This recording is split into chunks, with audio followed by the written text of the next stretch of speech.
अस्सलाम वालेकुम।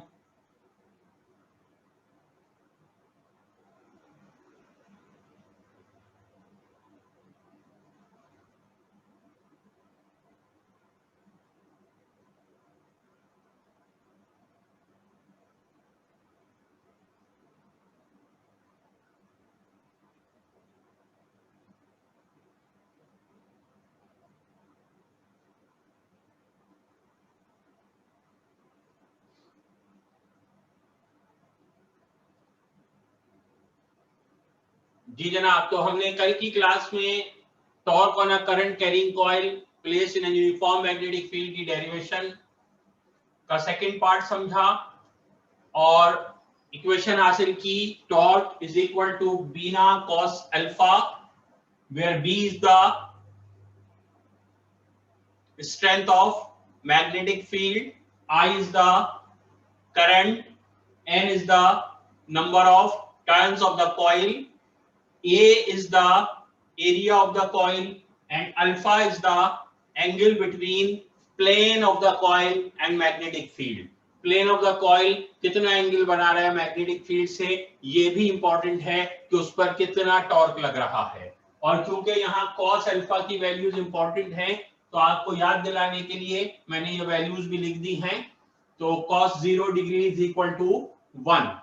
cos theta में मैक्सिमम वैल्यू 0 डिग्री की होती है। cos 0 is equal to 1, cos 30 is equal to 0.866, cos 45 is equal to 0.707 and cos 60 degree is equal to 0.5 and cos 90 is equal to 0। तो cos theta की values में जब 90 degree angle आता है तो आंसर 0 आएगा, और cos थीटा की वैल्यू में जब 0 डिग्री एंगल होता है तो आंसर मैक्सिमम यानी के 1 आता है। तो मैक्सिमम टॉर्क कब होगा? जब cos थीटा 1 होगा। और cos थीटा 1 कब होगा? जब अल्फा की वैल्यू कितने डिग्री हो? 0 डिग्री हो। और अल्फा 0 कब होगा? जब प्लेन ऑफ द कॉइल, अगर ये कॉइल है, plane of the coil magnetic field के पैरेलल हो। तो जब plane of the coil magnetic field के पैरेलल होता है तो टॉर्क मैक्सिमम होता है। और मैक्सिमम टॉर्क की वैल्यू क्या होगी? तो मैक्सिमम टॉर्क की वैल्यू क्या होगी? जब ये 1 हो जाएगा तो maximum torque is equal to BINA. Maximum torque की वैल्यू cos 0 1 हो जाएगा and you get the value of maximum torque. कहानी समझ आ रही? और cos अल्फा 0 डिग्री है, 0 cos अल्फा 0 डिग्री है तो cos अल्फा मैक्सिमम है, टॉर्क मैक्सिमम है। तो टॉर्क 0 कब होगा? टॉर्क 0 कब होगा?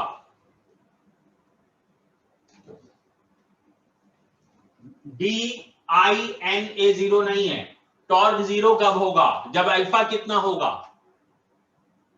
जी, जब अल्फा 90 डिग्री होगा। जब अल्फा 90 डिग्री होगा तो cos 90 का आंसर आता है 0।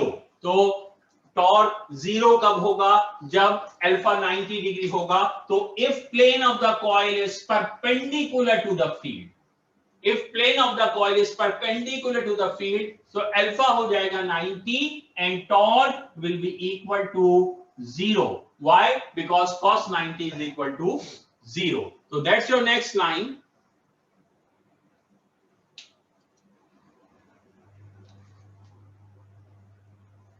If plane of the coil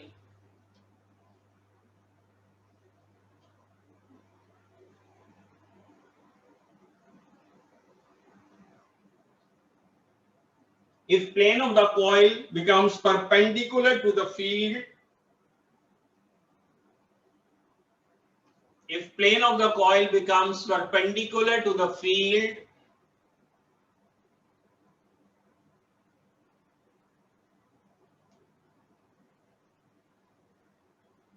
torque acting on the coil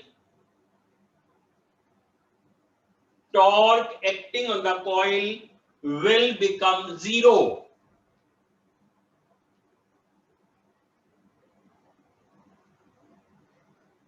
if plane of the coil becomes perpendicular to the field, torque acting on the coil will become zero. So in this case, alpha is equal to 90 degree. Equation से भी दिखा दें. In this case, alpha is equal to 90 degree.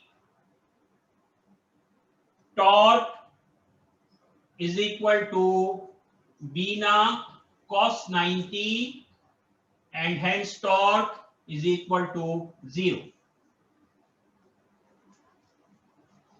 Torque is equal to beta cos 90 and hence torque is equal to 0.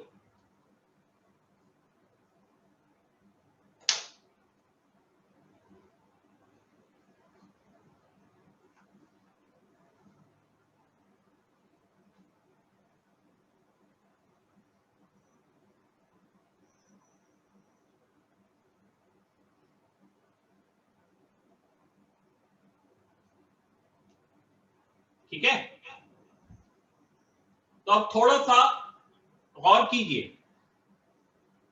कि क्या situation में हम, ये coil है, ये फ्रीली सस्पेंडेड है यूनिफॉर्म मैग्नेटिक फील्ड में.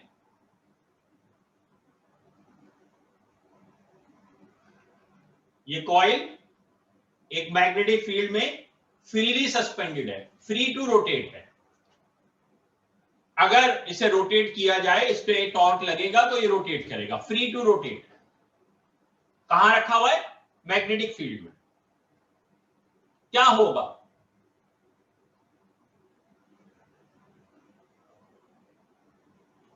एक कॉइल है, मैग्नेटिक फील्ड में रखा हुआ है, फ्री टू रोटेट है. क्या होगा? रोटेट करने लगेगा खुद ब खुद, बगैर किसी वजह के नहीं.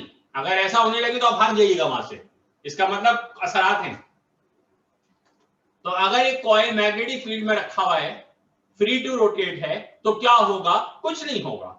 आप इसमें से करंट गुजारें, अब क्या होगा? तो अगर आपने करंट गुजारा तो अब इसके ऊपर टॉर्क एक्ट करेगा, और उस टॉर्क की वैल्यू हम निकाल चुके, बीटा कॉस अल्फा के बराबर है. तो वो टॉर्क एक्ट करेगा तो कॉइल रोटेट करने लगेगा. तो जितनी देर टॉर्क एक्ट करता रहेगा, कॉइल रोटेट करता रहेगा, और जब टॉर्क जीरो होगा तो कॉइल रुक जाएगा.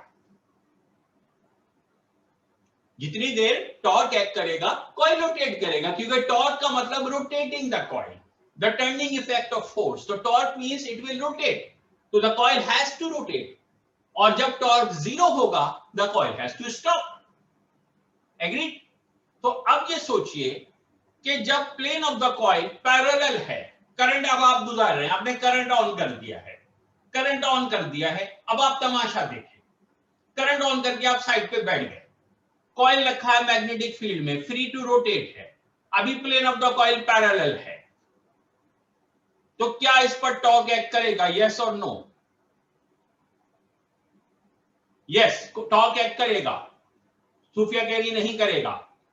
एक कॉइल है, मैग्नेटिक फील्ड में है, करंट गुजार रहे हैं, plane of the coil parallel है, क्या टॉर्क एक्ट करेगा? यस और नो? यस, टॉर्क एक्ट करेगा, क्योंकि करंट गुजर रहा है, मैक्सिमम है, अल्फा जीरो है, कॉस जीरो 1 है, तो टॉर्क एक्ट करेगा. टॉर्क एक्ट करेगा तो टॉर्क एक्ट करेगा तो कॉइल रोटेट करेगा. यस और नो? कॉइल रोटेट करेगा. अब एंगल पे आ गया, जब कॉइल एंगल पे आ गया तो कॉस थीटा कम हो गया, लेकिन जीरो नहीं हुआ, लिहाजा टॉर्क अभी भी एक्ट करेगा. यस और नो? Yes sir. तो ये मजीद रोटेट करेगा, एंगल 45 हो गया, लेकिन कॉस थीटा जीरो नहीं हुआ, कम हो गया लेकिन जीरो नहीं हुआ, तो टॉर्क अभी भी एक्ट कर रहा है. तो कॉइल मजीद रोटेट करेगा, मजीद रोटेट करेगा, मजीद रोटेट करेगा, यहां तक के plane of the coil perpendicular हो जाएगा. और जब plane of the coil perpendicular हो जाएगा तो अब टॉर्क कितना हो जाएगा? जी, क्योंकि अब 90 डिग्री हो गया, cos 90 जीरो है, तो अब टॉर्क जीरो हो जाएगा. तो अब कॉइल मजीद रोटेट नहीं करेगा. तो अगर एक coil, current carrying coil, magnetic field में फ्री टू रोटेट हो, आजाद छोड़ दिया जाए, तो क्या वो उस फील्ड में चैन से बैठा रहेगा या बेचैन रहेगा? करंट कैरिंग कॉइल को मैग्नेटिक फील्ड में आजाद छोड़ दें तो क्या वो चैन से बैठा रहेगा या फड़फड़ाएगा? क्या वो वैसे ही पड़ा रहेगा या मूव करेगा, रोटेट करेगा? तो एक करंट कैरिंग कॉइल को अगर मैग्नेटिक फील्ड में आजाद छोड़ दिया जाए तो वो चैन से नहीं रहता, वो बेचैन हो जाता है, वो रोटेट करता है करता है करता है करता है करता है करता है यहां तक कि उसे चैन पड़ जाए। और उसे चैन कब पड़ता है, उसकी ये बेचैनी कब खत्म होती है? जब वो फील्ड के परपेंडिकुलर हो जाए। तो अ current carrying coil suspended freely in a uniform magnetic field will remain bechain until it becomes perpendicular to the field। तो उसको चैन कब आएगा? जब वो फील्ड के परपेंडिकुलर हो जाएगा। इंसान को चैन कब आता है? जब वो कवर में पहुंच जाता है। तो कॉइल को चैन कब आएगा? जब वो फील्ड के परपेंडिकुलर हो जाएगा, तो उसके गम खत्म हो जाएंगे, उसकी बेचैनी खत्म हो जाएगी। वो रोटेट कर रहा है कर रहा है कर रहा है, मेहनत कर रहा है कर रहा है कर रहा है। ये मेहनत कब रुकती है? ये मेहनत उस वक्त रुकती है जब उसको चैन हासिल होता है। और चैन कब हासिल होता है? जब वो परपेंडिकुलर हो जाता है। तो हम ये कहेंगे, ये शायराना नजर है, शायर की नजर से देखिए तो आप कहेंगे कि current carrying coil suspended freely in a uniform magnetic field has only one aim in life, and that aim in life is to become perpendicular to the field। उसका एम इन लाइफ ये है, उसको जिस हालत में भी छोड़े वो रोटेट करेगा यहां तक कि वो फील्ड के परपेंडिकुलर हो जाए। तो that's the aim in life. उसका एम इन लाइफ ये है कि वो फील्ड के परपेंडिकुलर हो जाए। जब वो फील्ड के परपेंडिकुलर हो जाएगा तो फिर उसको चैन आ जाएगा, फिर वो आराम से ऐसे ही पड़ा रहेगा। Yes or no? So that's your next line। Hence a current carrying coil, hence a current carrying coil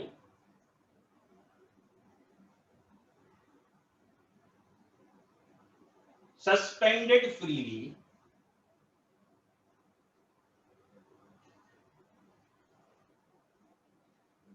a current carrying coil suspended freely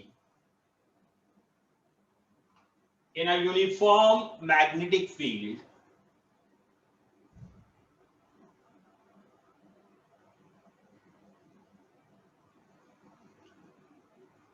suspended freely in a uniform magnetic field will continue to rotate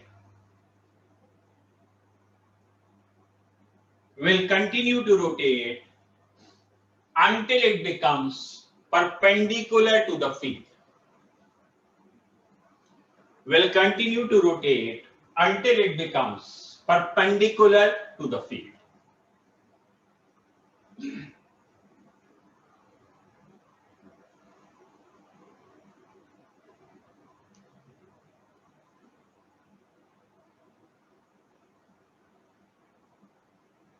A current carrying coil suspended freely in a uniform magnetic field will continue to rotate until it becomes perpendicular to the field।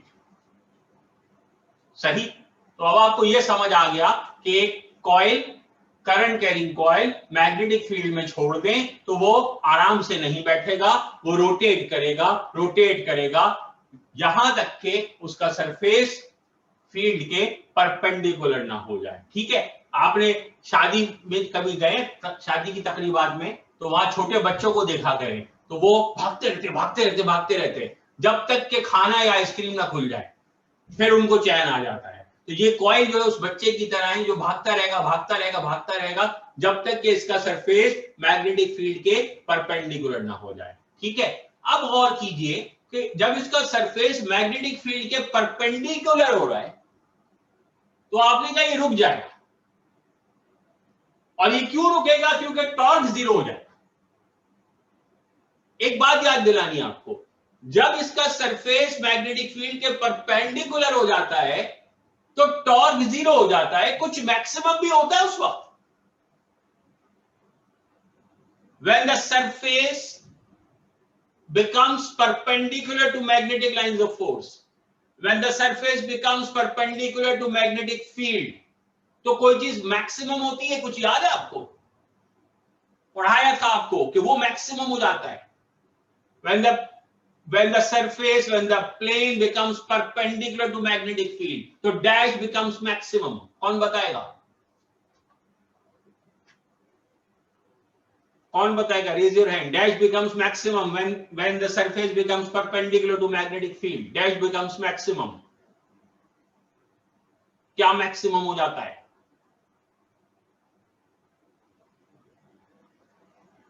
Sakina बता रही, जहरा शाह बताइए। Sir magnetic flux. Ilaf Shahid आप बताइए। Sir flux density. Zahra बताइए।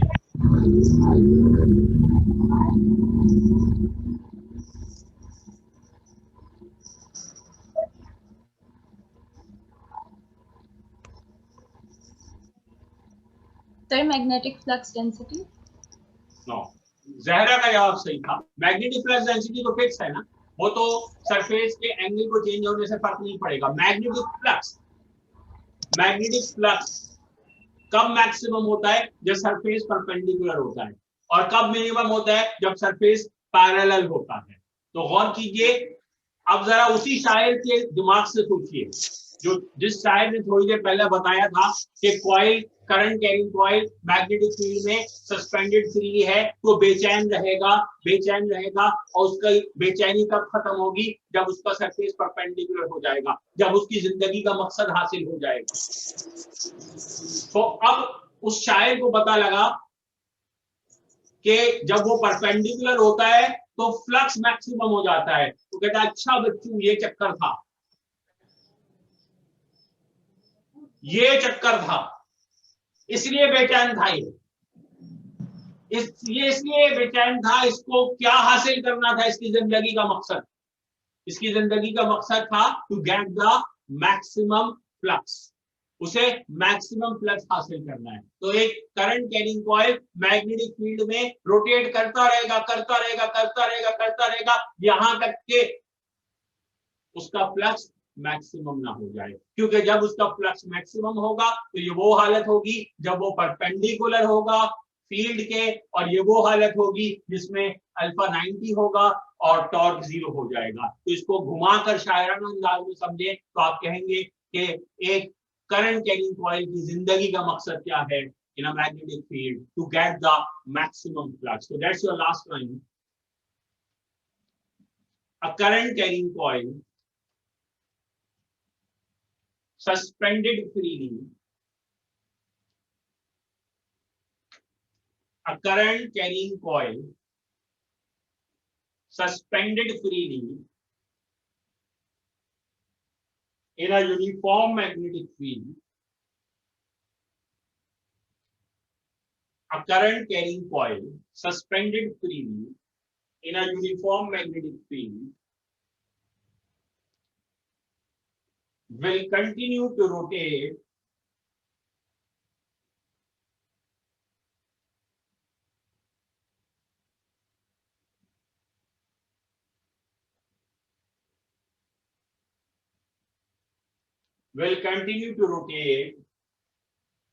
until it gets the maximum flux. Until it gets the maximum flux.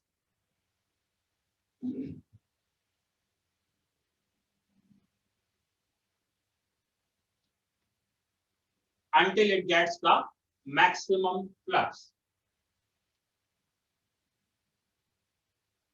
ठीक है जनाब, तो अब ये डेरिवेशन हमारी यहाँ कंप्लीट होती है। आपको एक दो न्यूमेरिकल देते हैं, सॉल्व कीजिए। व्हाट्सएप पे आपको न्यूमेरिकल मिलेगा, टॉर्क से रिलेटेड सवाल है।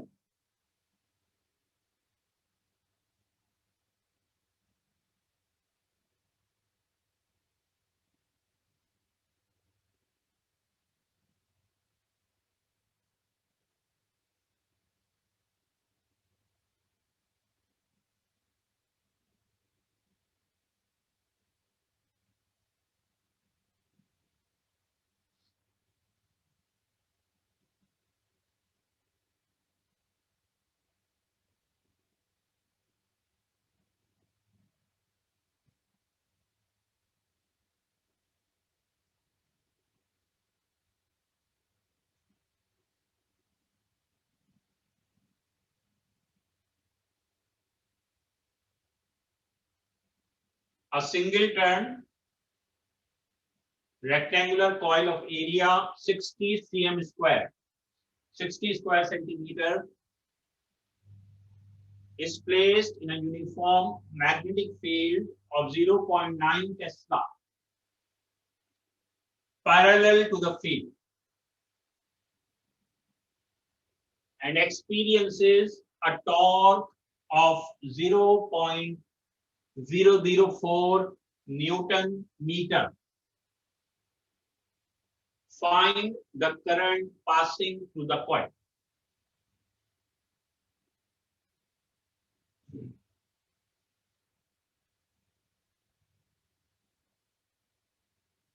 जी सॉल्व कीजिए इसे। सिंपल स्टेट क्वेश्चन है, डेटा आपके सामने है, इक्वेशन आपके सामने है, डेटा प्लेस करना सीखिए।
जी जनाब, आंसर आ गया 0.7 0.74 यस 0.75 और 0.74 ampere should be the correct answer. सवाल आसान था। यहाँ पे बाद लोग गलती करते हैं, सेंटीमीटर स्क्वायर को मीटर स्क्वायर में कन्वर्ट करना है, 100 से डिवाइड नहीं करेंगे, 100 इंटू 100 से डिवाइड करेंगे, क्योंकि ये सेंटीमीटर नहीं है, ये सेंटीमीटर स्क्वायर है। ठीक है, तो ये इंपॉर्टेंट है। अल्फा दिया हुआ था पैरेलल यानी 0 डिग्री, तो बाकी इजी क्वेश्चन था। करंट आपको निकालना था, you got the answer 0.74 something या 0.75 एम्पियर। ठीक है, नेक्स्ट क्वेश्चन सॉल्व कीजिए।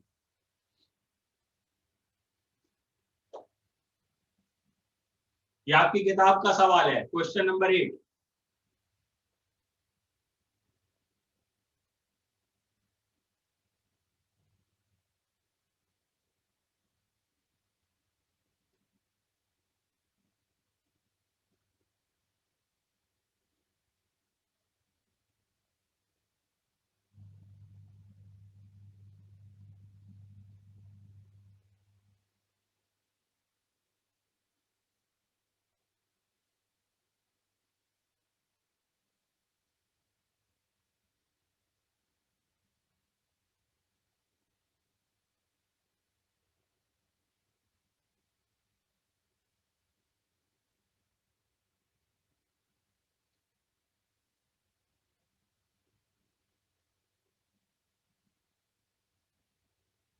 इस सवाल के दो हिस्से हैं, दोनों को अलग अलग सॉल्व कीजिए।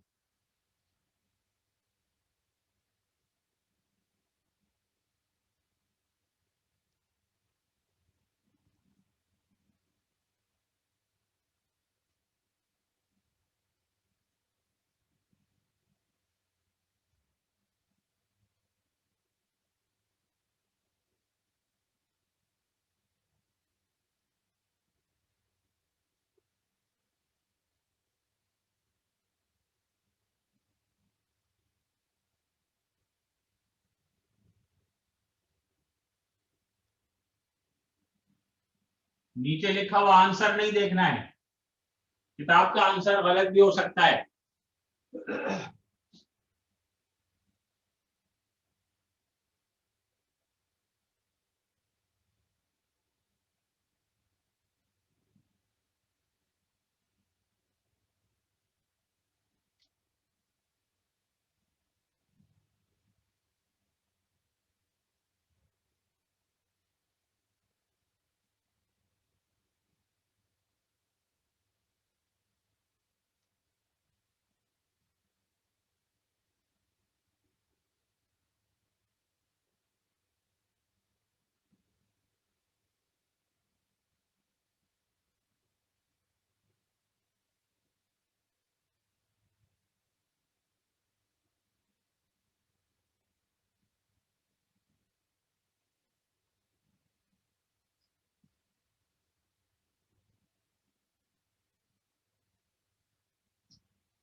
बहुत आसान सवाल है, खास तौर पे फर्स्ट पार्ट बगैर किसी कैलकुलेटर के सॉल्व हो सकता है।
जी, तो फर्स्ट पार्ट का answer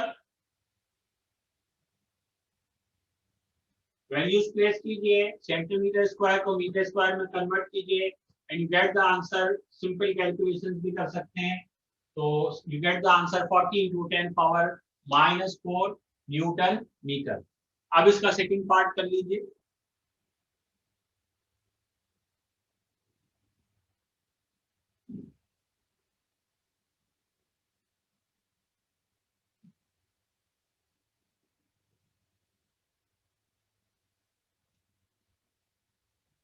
What will be the torque when the coil is rotated by 60 degree from its initial position?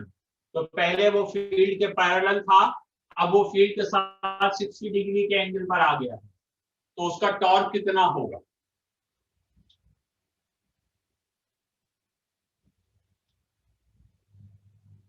तो चाहे तो सारी वैल्यू दोबारा लिख के भी कर सकते हैं, बी आई एन ए की वैल्यू दोबारा भी प्लेस कर सकते हैं और आगे cos 60 डिग्री आ जाएगा। और दूसरा तरीका जो ज्यादा आसान है वो ये समझ लीजिए कि देखें, जब 0 डिग्री होता है टॉर्क मैक्सिमम होता है, दैट्स इक्वल टू बीना, जो आपने अभी कैलकुलेट किया, दैट वाज टॉर्क मैक्सिमम। तो torque max is equal to BINA, तो torque is equal to BINA cos alpha. इसमें बीना की जो वैल्यू है ये टॉर्क मैक्स के बराबर है, तो torque is equal to torque max into cos alpha. तो जब आपको टॉर्क मैक्स पता हो, 0 डिग्री वाला टॉर्क पता हो, बाकी वैल्यूज चेंज नहीं हो रही, तो आप खाली इसको भी डायरेक्ट लिख के टॉर्क मैक्स, बीना की जगह टॉर्क मैक्स की वैल्यू डायरेक्ट लिख सकते हैं, into cos alpha. Cos alpha cos 60, cos 60 कितना 0.5। तो टॉर्क मैक्स को कॉस 60 से मल्टीप्लाई करके भी आंसर निकाल सकते हैं। ये शॉर्ट तरीका है। लॉन्ग तरीका ये है कि आप बी आई एन ए की वैल्यू दोबारा लिखें और cos 60 डिग्री लिखें। बात वही है, जब दोबारा लिखेंगे तो भी इसका आंसर आ जाएगा 0.4 into 10⁻⁻2 multiplied by cos 60 which is equal to half या 0.5। तो फाइनल आंसर आपका आएगा 0.2 इंटू 10⁻⁻2 न्यूटन मीटर।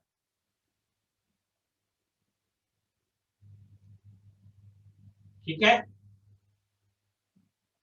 अगर किसी को समझ नहीं आया रेज योर हैंड।